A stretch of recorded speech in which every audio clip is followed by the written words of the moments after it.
É Paulo a falar com Timóteo. Milita a boa milícia da fé.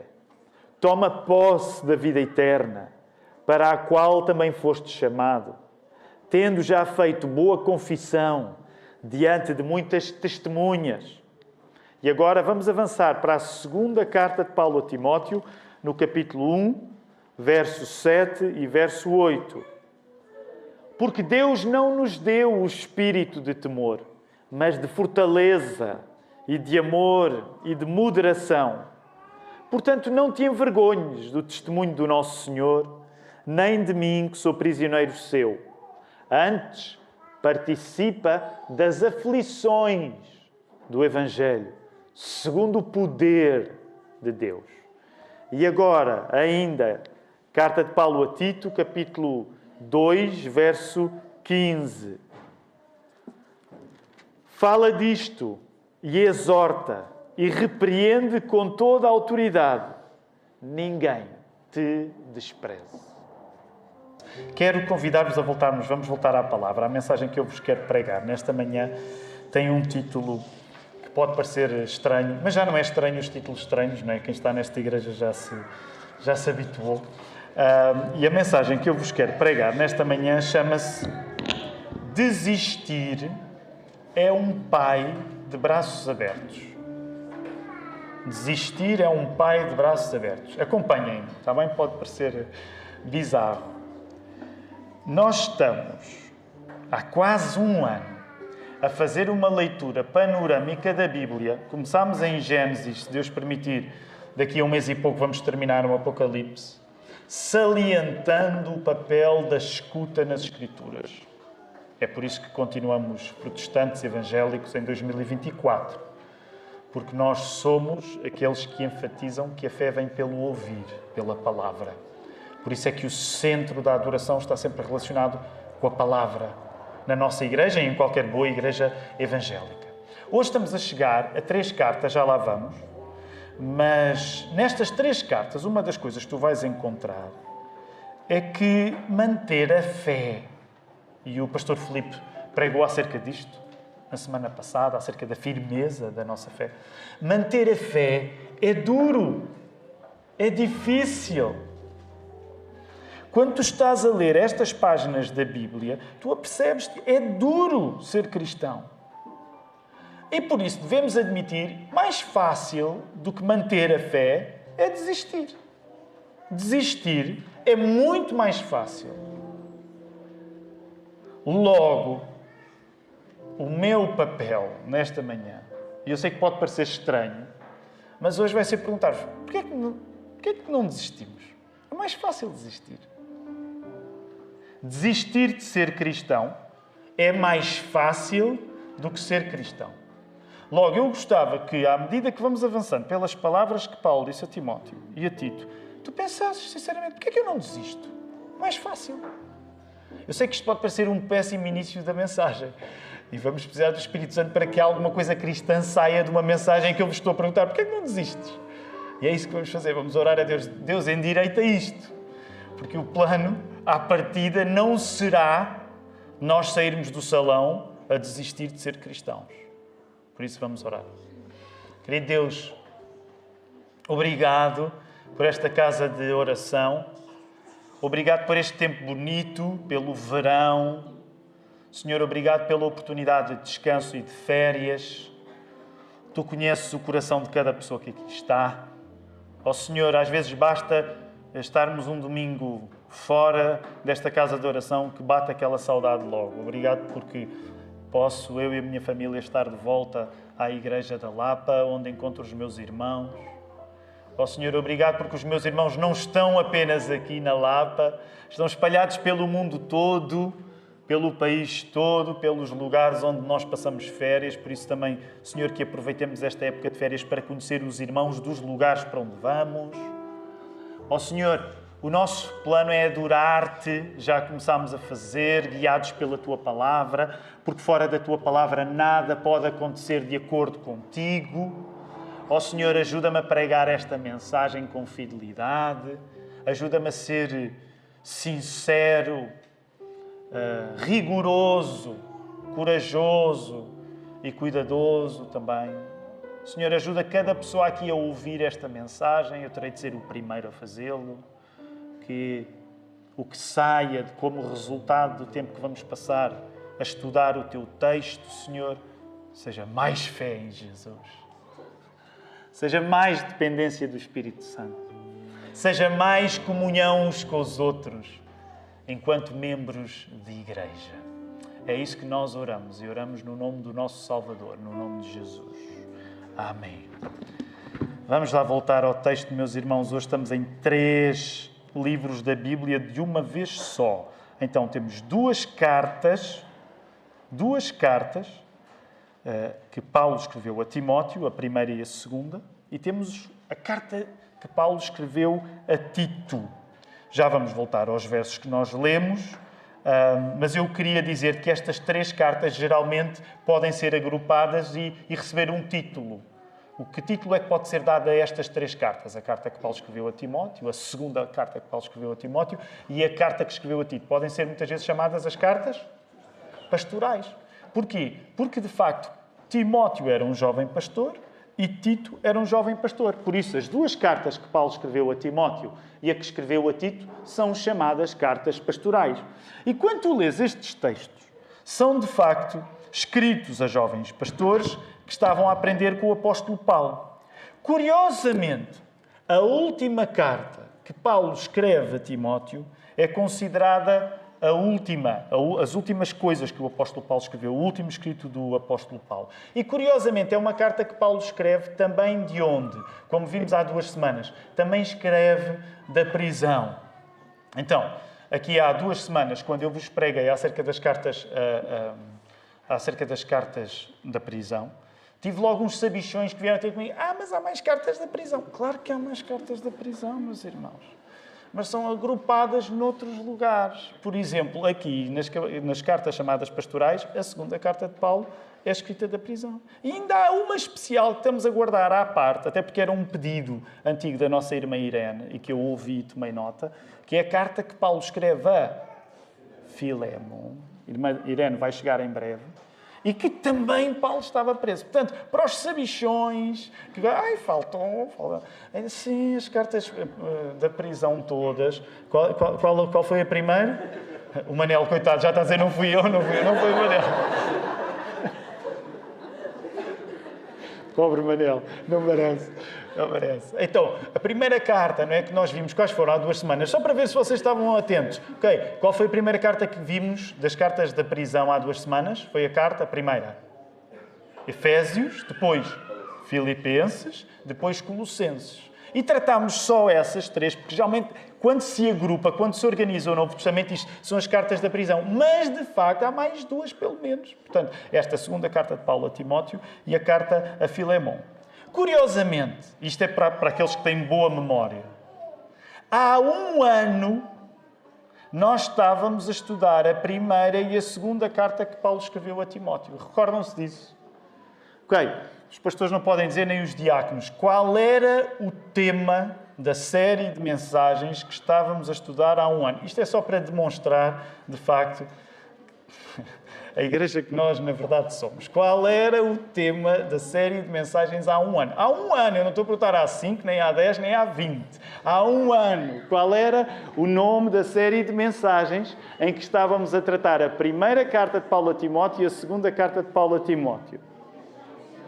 Há crentes nesta casa, há crentes. Comissão Missionária. Era assim que se chamava. Lembram-se do cartaz? Ideia do Hugo. Lembram-se do cartaz? Que até tinha... Lembram-se do cartaz? Era até a fotografia. Era uma imagem do quê? De uma pomada para a comichão. De facto, só para lembrar isto, há 1 ano, quando nós estivemos a estudar essas 2 cartas, isto é importante. Isto é importante porque às vezes é preciso que passe tempo para tu compreenderes o que é que estava a acontecer quando estávamos a fazer estas coisas. Há 1 ano, quando nós estávamos a estudar estas 2 cartas de Paulo a Timóteo e chamámos Comissão Missionária, o que é que nós estávamos a planear fazer que logo começou? O que é que nós estávamos a planear fazer há 1 ano que logo começou também há 1 ano? A abertura de uma nova missão. Então, há 1 ano estávamos a estudar estas 2 cartas com um foco especial na questão missionária.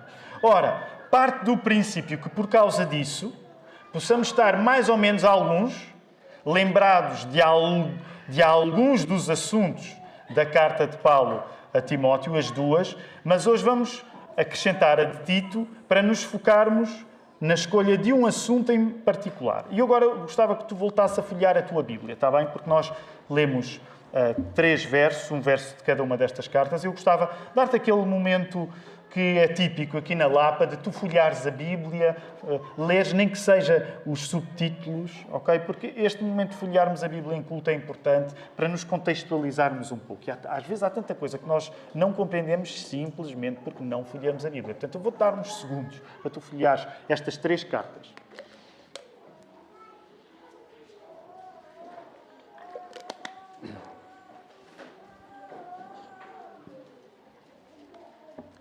Vou ler apenas alguns dos subtítulos, dos títulos que nós temos aqui. Olha lá, primeira carta de Paulo a Timóteo, só os títulos, para tu ficares assim com uma ideia do que é que está a acontecer. As falsas doutrinas e o Evangelho da Graça, o bom combate. Vai tomando nota assim do tom. Devemos interceder pelas autoridades e por todos os homens. Os deveres das mulheres cristãs. Os deveres dos bispos e dos diáconos. A apostasia nos últimos tempos. A apostasia é a pessoa que abandona a fé. Fidelidade e diligência no ministério. Acerca dos idosos e das viúvas. Acerca dos presbíteros, os deveres dos servos, os perigos da cobiça e exortações a uma vida exemplar. Só li títulos da primeira, ok? Carta a Timóteo. Agora da segunda, só para ir pescando um pouco do contexto. Preocupação de Paulo com Timóteo, exortação à firmeza e constância no ministério. O procedimento para os que se afastam da sã doutrina e da pureza cristã. A extrema corrupção dos últimos dias. Exortação à perseverança na sã doutrina e ao testemunho em todo o tempo. Paulo prevê a sua morte. Despedidas. E agora a carta de Paulo a Tito. Deveres e qualificações do ministro. Várias exortações. Tito deve ser exemplo.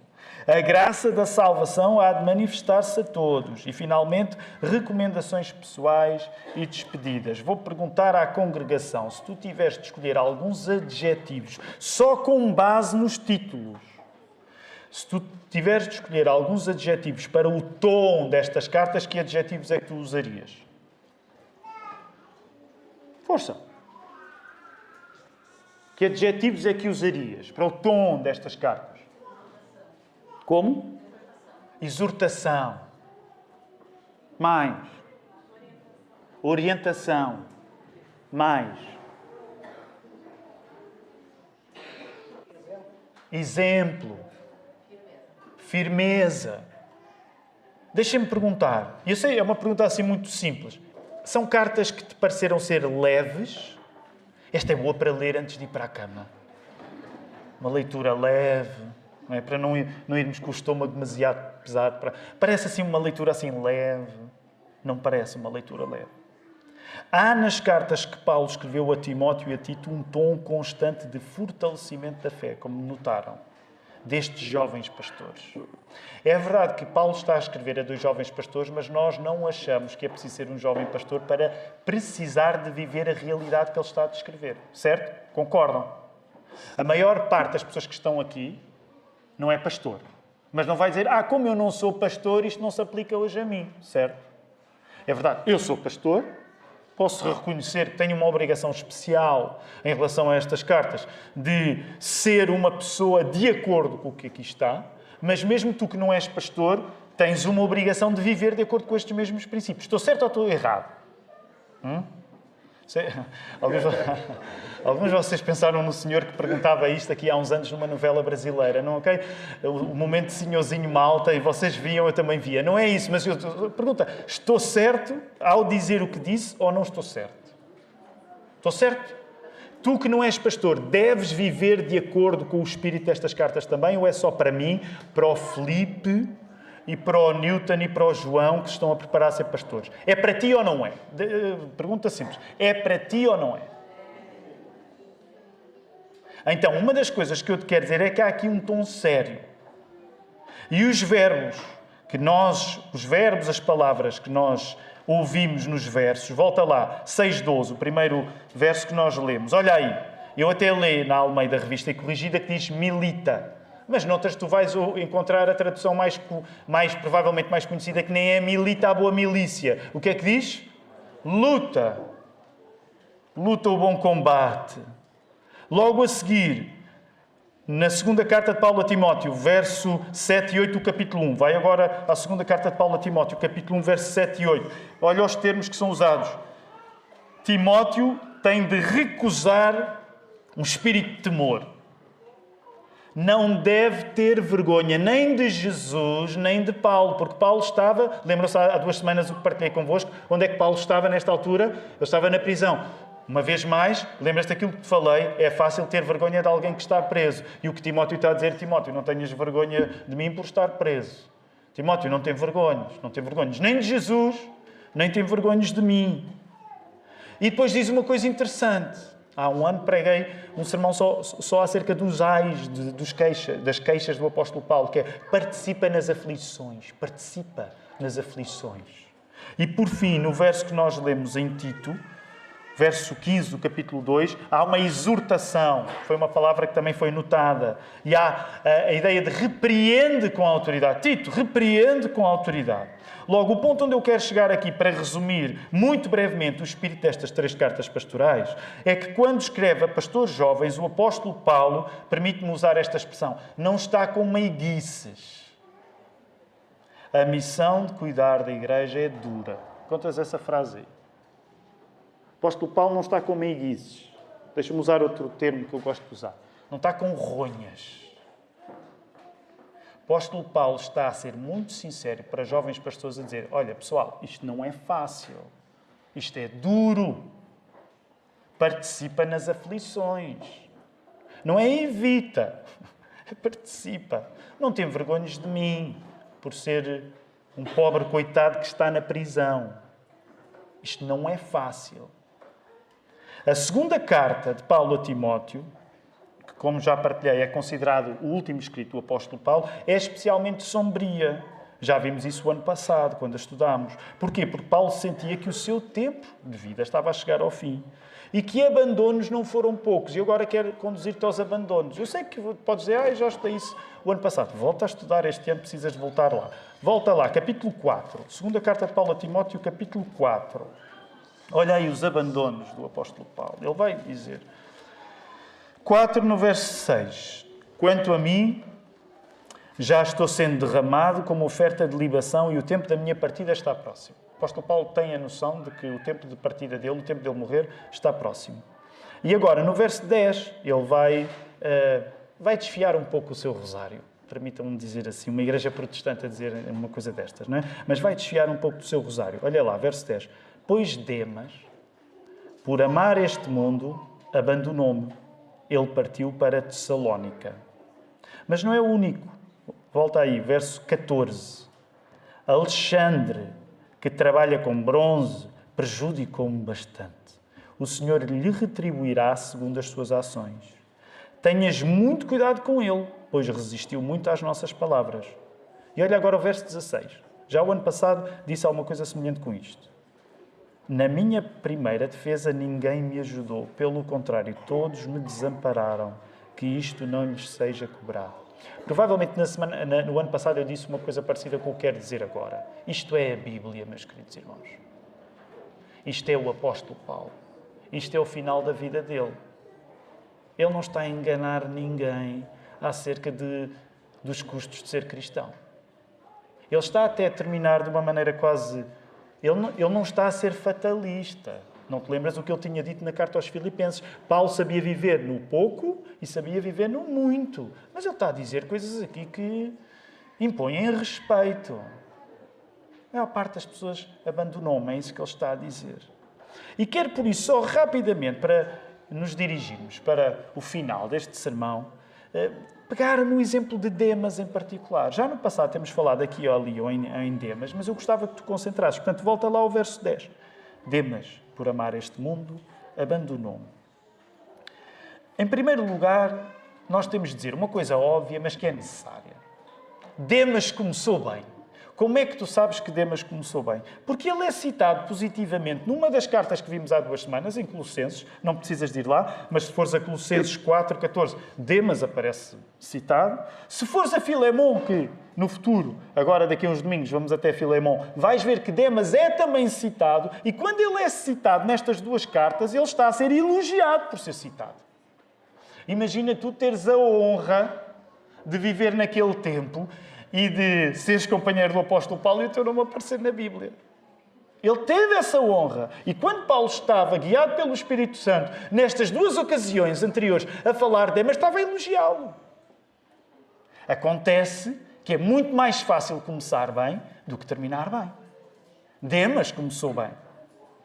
Demas não tinha começado mal e estima-se que apenas cerca de 4 ou 5 anos terá sido a altura em que Paulo o elogiou nestas passagens destas cartas. Isto significa que começar bem na fé não nos garante que nós acabamos bem. Um discurso para gente grande, como estes jovens pastores eram, implica a noção disto. Encontras essa frase agora aí. É bem simples, já ouviste isto. Não sou eu que te vou estar a dizer pela primeira vez isto. É um pouco óbvio. Começar bem não garante que vais acabar bem.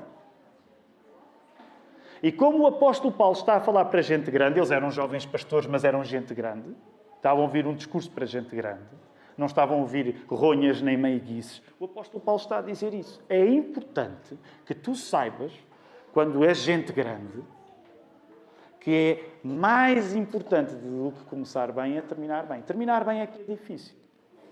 Começar bem é fácil, meus irmãos. Isto não se aplica apenas sequer. Não se aplica apenas sequer à questão de ser pastor. Qualquer coisa na vida. Quando começa é muito mais fácil. Agora, terminar bem.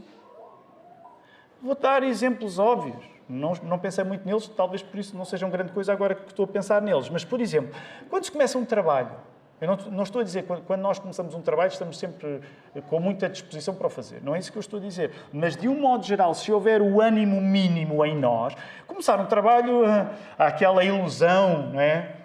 Vamos começar. Eu gosto muito da rentrée do mês de setembro, porque há sempre aquela ilusão, vamos começar tudo de novo, não é? E há aquela ilusão, agora é que é, agora é que vai ser.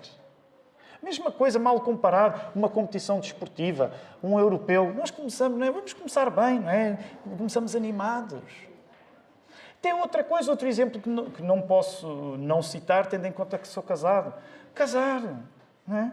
Vamos casar, começa bem. O dia é bonito, não é? É sempre muito mais fácil começar uma coisa. Agora terminar. E quero dar um exemplo que, atenção, nem é um exemplo de grande longevidade, mas também é por isso que é importante nós saibamos celebrar a fidelidade de Deus nas estações. Ainda há 2 semanas, pensa nisto, porque esta é uma das coisas que veio ao meu coração quando me preparava para pregar esta mensagem. Ainda há 2 semanas, quando nós nos despedíamos da família Busstrom e do Mark, já pensaste? Claro, há sempre uma expectativa. Quando nós gostamos de uma coisa, quando é que nós queremos que essa coisa acabe? Quando tu gostas de uma coisa, quando é que queres que essa coisa acabe? Nunca. Portanto, sim, de certa maneira, se nós já estivéssemos no céu, não é? O Mark ia ficar para sempre connosco. Se me perguntassem, vai ficar para sempre. Pronto. Mas, não sendo esse o caso, tu já te apercebeste do privilégio que foi nós termos terminado uma estação em que, dizendo adeus ao pastor Mark, ele foi fiel até ao fim connosco. Já pensaste a coisa boa que isso é? Porque é muito mais fácil começarmos colaborações que às vezes não terminam bem. E tu sabes, estão no meio evangélico. Tantos problemas que há entre pastores, igrejas de pessoas que se zangam umas com as outras, equipas que se dividem. Já pensaste na bênção que foi, durante esta década que vivemos com a família Busstrom, durante o tempo que o pastor Mark foi nosso pastor, ele terminou bem. Que bênção! Terminar bem é difícil. Começar bem é fácil. Gente crescida, como Timóteo tinha de ser, como Tito tinha de ser, tem de ter noção que há sempre um risco da queda, meus irmãos. Isto não tem a ver, eu não me vou embrenhar hoje no assunto da perda da salvação, mas devo dizer aqui uma coisa, até porque nós não acreditamos na perda da salvação. Isto não tem a ver com perda da salvação, ok? Porque muitas vezes há uma certa confusão na maneira como nós olhamos para pessoas que abandonaram a fé. Nós não acreditamos na perda da salvação porque a Bíblia não ensina a perda da salvação. Estou a simplificar muito, ok? É por isso que não acreditamos nela. Mas deixa-me dizer que isto não tem a ver com a perda da salvação. Isto tem a ver com uma coisa que é diferente, que é quando circunstâncias difíceis revelam que, na prática, a fé que uma pessoa julgava ter era uma presunção de vida fácil. Vou tentar explicar. Lembras-te da parábola do semeador? Ainda há pouco tempo falámos acerca dela. Marcos 4. O apóstolo não, é o Senhor Jesus que prega a parábola do semeador. E uma das coisas que tu te apercebes é que o conteúdo da parábola do semeador é o mesmo que está em causa quando alguém, depois de aparentemente ter feito uma profissão de fé, mais tarde vem a afastar-se. Na prática, o que significa é que a pessoa confundiu gostar de Jesus com gostar de ter uma vida fácil. E deixa-me dizer, quando tens estes dois gostos em simultâneo, eu posso te garantir que o gosto que vai ganhar é o último, é a vida fácil. Se tu gostares de Jesus, ao mesmo plano em que gostas de uma vida fácil, tu vais optar pela segunda sempre.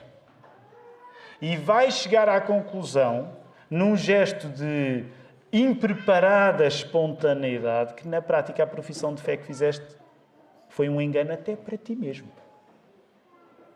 Percebem? Isto não tem nada a ver com perda da salvação.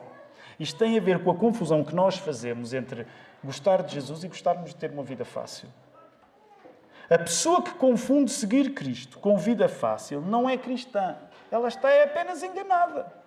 E vai acabar por abandonar a fé num inadvertido gesto de grande sinceridade. A determinada altura, com muita sinceridade, ela vai desistir. Com isto quero dizer-te que desistir, que é o contrário do que Paulo estava a ensinar aos jovens pastores Timóteo e Tito, é sempre a opção mais acessível e mais fácil. Encontras essa frase aí agora. Desistir é o contrário daquilo que Paulo estava a ensinar a Timóteo. Desistir é o contrário daquilo que Paulo estava a ensinar a Tito. Mas é sempre a opção mais acessível e mais fácil.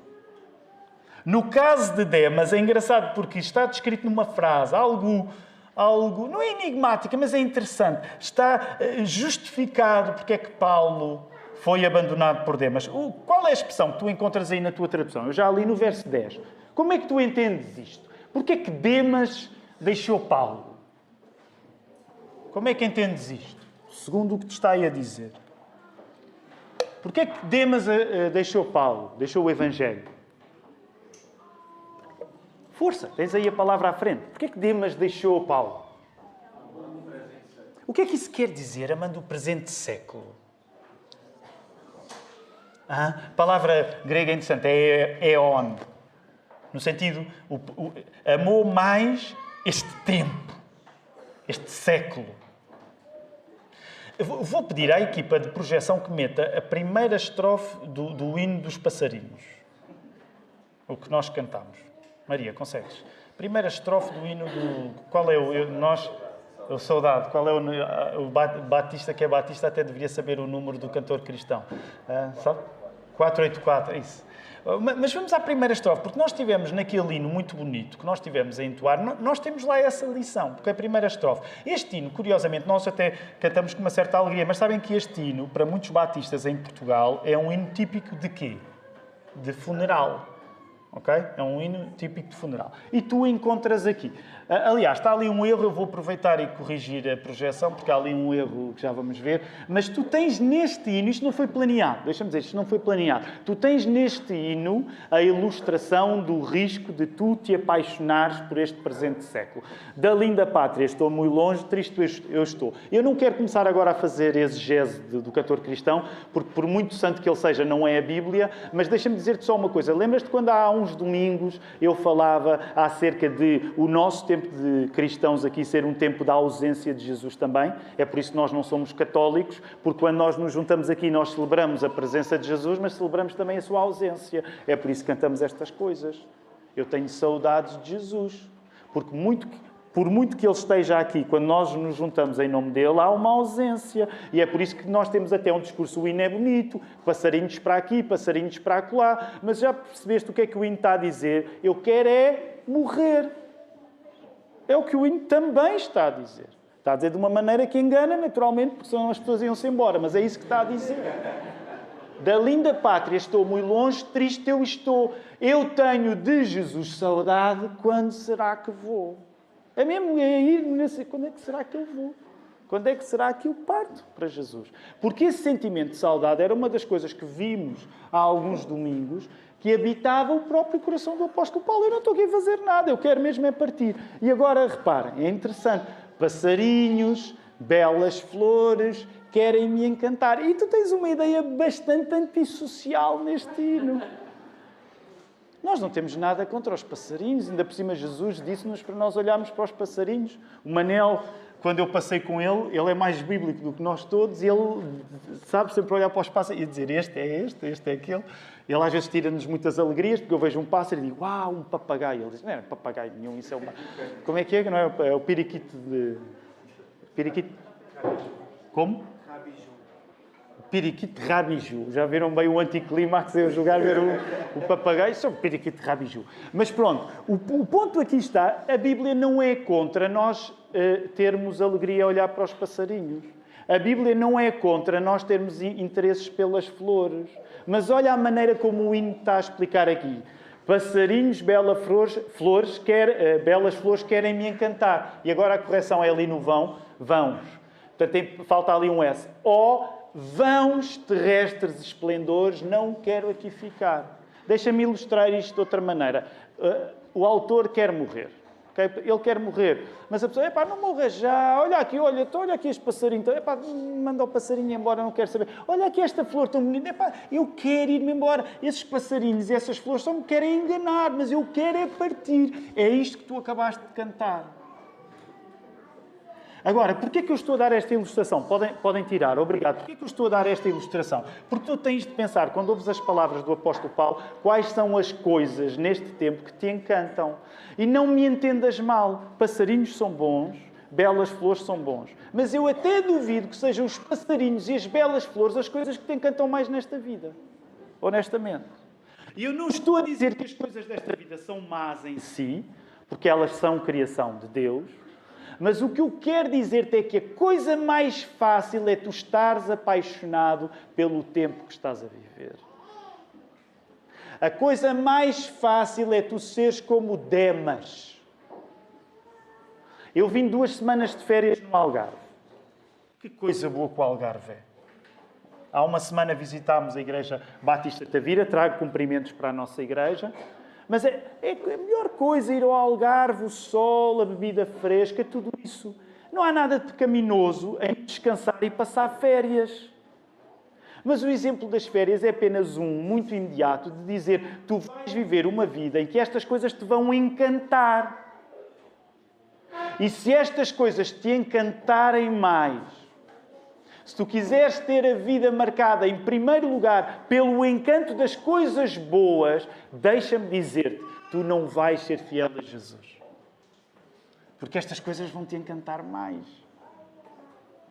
É isso que o apóstolo Paulo estava a dizer a Timóteo. É isso que o apóstolo Paulo estava a dizer a Tito. Desistir é uma porta sempre aberta pelos encantos de agora. O que Demas fez, ao gostar mais do tempo de agora, ao gostar mais das coisas agora, fossem passarinhos, fossem flores, fosse o que fosse, é que diante do encanto das coisas boas deste mundo e o encanto de Jesus, ganhou a primeira. Então ele desistiu.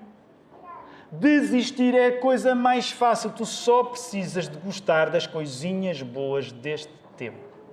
E eu gostava que tu pensasses nas coisinhas boas que tu gostas.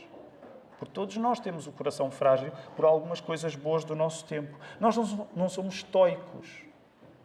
Nós não somos contra os prazeres físicos. Mas nós temos a noção de que se colocarmos essas coisas em primeiro lugar, é óbvio que Jesus vai ficar em segundo. Desistir, e é aqui que eu quero terminar. Desistir, nesse sentido, como Demas desistiu, É um pai que tem sempre os braços abertos para nos receber. É a parábola do filho pródigo ao contrário. Porquê? Lembras-te da parábola do filho pródigo? O pai dos 2 filhos, ele recebeu o filho que tinha pedido antecipadamente a herança. Lembras porque é que ele recebeu o filho? Rapidamente, temos de terminar. Porquê é que o pai recebeu o filho? O pai deu a herança ao filho. Reparem bem, sabem só este detalhe é horroroso. Porque um filho que pede a herança antes do tempo ao pai, o que é que o filho está a exprimir que o coração dele deseja? Que o pai morra. Pai, o melhor que eu quero de ti não é a tua vida. O melhor que eu quero de ti é o teu dinheiro. E o pai consentiu. O que é que aconteceu mais tarde? O filho foi, estourou o dinheiro todo, nos encantos deste mundo, nos encantos deste século. Diz-nos a Bíblia que não foram nem passarinhos nem flores. Mas o que é que aconteceu que motivou a cena do reencontro? O que é que aconteceu no coração do filho? Força, vocês conhecem a história. O que é que aconteceu no coração do filho que chamamos pródigo? O que é que aconteceu no coração dele? Ele arrependeu-se. E por isso o seu pai estava de braços abertos para o receber. Pensa no que eu te vou dizer. Deus Pai recebe quem se arrepende do mal que fez. Mas a desistência recebe quem nem sequer precisa de se arrepender. Tu percebes a ironia que eu estou a usar? Os braços de Deus Pai são grandes, mas os braços da desistência, neste sentido, são maiores. Porquê? Porque a desistência vai te abraçar sem tu sequer precisares de te arrepender. A desistência, ouve o que eu vou dizer neste contexto, a desistência é melhor do que Deus no amor incondicional. Sim, há espaço para nós cristãos dizermos que Deus nos ama incondicionalmente, no sentido em que nada daquilo que nós fazemos participa no processo dele nos receber. E nesse sentido tu podes e deves dizer, Deus ama-me incondicionalmente. Porque nada do que eu faço, nada do que eu quero, nada do que eu me esforço participa no processo de Deus me receber. Porque até o próprio arrependimento ensina-nos a Bíblia que é o quê? É um dom de Deus. Portanto, há espaço para nós dizermos, sim, Deus ama-nos incondicionalmente, mas também há espaço para tu dizeres, Deus não nos ama incondicionalmente. Se tu não te arrependes, Deus não te recebe. A parábola do filho pródigo é a parábola de um filho que chega à conclusão que fez a coisa errada e que é recebido pelo seu pai. O único sítio onde tu és sempre recebido, independentemente daquilo que tu fazes, é a desistência. Deixa-me ir mais longe. É a traição. Há sempre espaço para ti na traição. Há sempre espaço para ti na desistência. Deixa-me, por isso, concluir com a tal pergunta. Porquê é que não desistes? Porquê é que não desistes? Se os braços da desistência são mais largos ainda que os braços de Deus, porquê é que tu não desistes? Se nesse sentido o amor incondicional que a desistência tem por ti é ainda maior que o amor incondicional que Deus tem por ti, porquê é que tu não desistes? Desiste! Sinceramente, eu não estou a querer representar. Há um filme que nós vimos há uns anos que nos marcou bastante, se calhar não devia ter marcado tanto. É um filme brasileiro, Tropa de Elite, não é? Em que eles estão a ser formados e de cada vez que um desiste há uma festa. Não é? E eu e o Filipe costumávamos a brincar a dizer, a nossa escola de pastores vai ser assim, sempre que alguém desistir a gente vai festejar. Agora, não leves demasiado a sério este tipo de coisas que nós dizemos um com o outro. O que está aqui em causa, naturalmente não é eu como pastor apelar a que tu desistas. Mas deixa-me dizer, se tu queres ser sério como a Bíblia é séria, tu não podes estar guiado por discursos de ronha. Não podes. Sabes, às vezes, nas minhas reuniões, eu e o Filipe dizemos isso. Ainda há uns tempos estávamos a ter uma conversa dizíamos, podemos sempre desistir. Já pensaram a liberdade que é para mim, pastor, poder desistir de ser pastor e um dia chegar aqui? Pessoal, desisto. Grande liberdade. Mas porquê é que eu não desisto? Porquê é que o Filipe não desiste? Porquê é que nós estamos a formar o Newton e o João? Newton e João, desistam. É muito mais fácil desistir. Porquê é que não desistimos? E eu gostava que... Eu não te vou responder. Eu gostava que tu pensasses, porquê é que tu não desistes? Não deixes para mim a tarefa de responder. A fé é tua, não é minha. Porquê é que tu não desistes? Será que te interessam as lutas que Jesus te traz quando podes ter a paz de desistir dele? A pergunta está aí. Jesus vai trazer lutas à tua vida, ele não mentiu a ninguém. O apóstolo Paulo, logo escolhido por Jesus para pregar a sua palavra, ele não escondeu isso a ninguém. Tu vais ter lutas, vai ser difícil. A Bíblia não mentiu, não disse que ia ser fácil.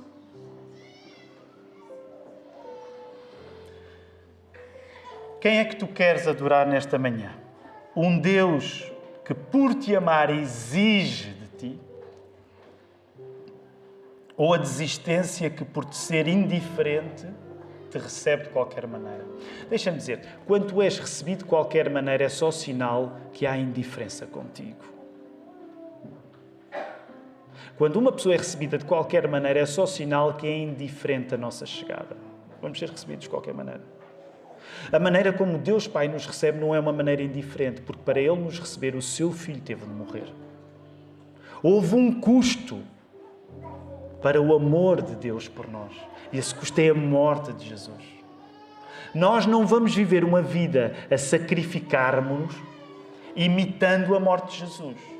Nós não vivemos uma vida de penitências para provar que estamos à altura do sacrifício que nos foi dado. Mas nós sabemos que pelo facto da nossa salvação ter tido um custo para um Deus que não é indiferente com a nossa santidade, nós vamos passar por dificuldades também. Sabes porque é que tu não deves desistir? Eu passei uma boa parte desta mensagem a perguntar-te, porque é que não desistes? Sabes porque é que tu não deves desistir? Por uma razão muito simples, porque Jesus Cristo não desistiu e foi até ao fim por ti.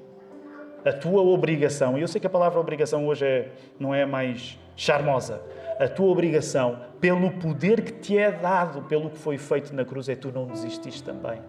É tu não precisares de discursos de ronha, discursos meiguinhos que só servem para te enganar, achar que é possível ser crente e ter uma vida fácil. Não, não é. As coisas boas que tu tens deste presente século, que Deus te dá a possibilidade de usufruir, usufrui.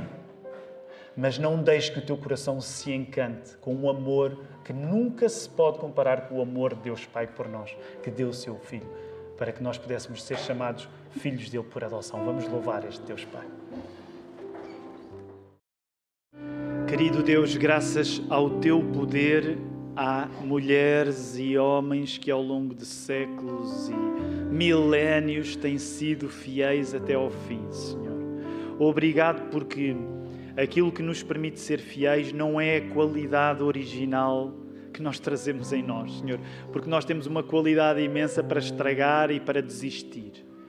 Mas graças ao sacrifício do Teu Filho, que chega até nós na garantia da presença do Espírito Santo, nós temos uma capacidade graciosa de podermos ser fiéis. Senhor, ajuda-nos a ser fiéis. Esta é uma igreja de tanta gente jovem, estamos a falar ainda com a barriga cheia, porque estamos ainda com muita juventude e não sabemos como será o final dos nossos dias, Senhor. Ajuda-nos a viver a nossa própria juventude de um modo prudente e corajoso, que se recorda que o jogo só termina no fim. Senhor, dá força a esta igreja, a Igreja da Lapa. Continua a suscitar pessoas fiéis neste lugar. Ó Senhor, e que nós possamos sair desta casa de oração não derrotados com as nossas falhas, porque isso o diabo já nos deu o conhecimento delas, mas convictos pelo Teu Espírito do poder que há em nós para respondermos com fidelidade à Tua fidelidade. Temos uma semana pela frente, Senhor. Trabalho para uns, descanso para outros. Todos nós seremos testados durante esta semana. Todos seremos testados. Todos poderemos desistir na semana que temos pela frente. Mas mais do que a liberdade de desistir, ó Senhor, interessa-nos a vontade de ficarmos contigo. Recebam a bênção do nosso Deus.